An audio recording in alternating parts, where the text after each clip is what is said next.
These also are proverbs of Solomon which the men of Hezekiah king of Judah copied. It is the glory of God to conceal a matter, but the glory of kings is to search out a matter. As the heavens for height and the earth for depth, so the heart of kings is unsearchable. Take away the dross from silver, and it will go to the silversmith for jewelry. Take away the wicked from before the king, and his throne will be established in righteousness. Do not exalt yourself in the presence of the king, and do not stand in the place of the great. For it is better that he say to you, "Come up here," than that you should be put lower in the presence of the prince, whom your eyes have seen. Do not go hastily to court. For what will you do in the end, when your neighbor has put you to shame?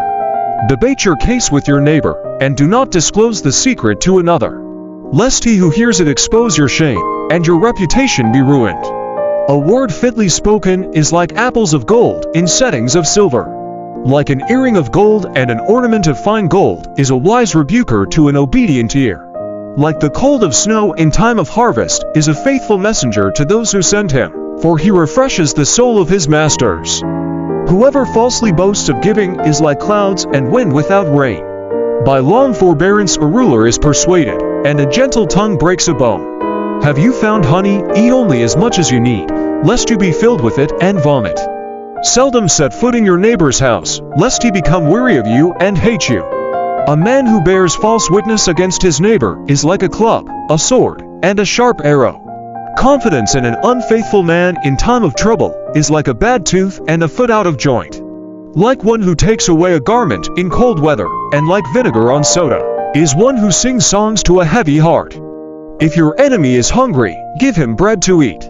And if he is thirsty, give him water to drink. For so you will heap coals of fire on his head, and the Lord will reward you. The north wind brings forth rain, and a backbiting tongue an angry countenance. It is better to dwell in a corner of a housetop than in a house shared with a contentious woman. As cold water to a weary soul, so is good news from a far country. A righteous man who falters before the wicked is like a murky spring and a polluted well. It is not good to eat much honey. So to seek one's own glory is not glory. Whoever has no rule over his own spirit is like a city broken down, without walls. Proverbs 25:1-8 NKJV.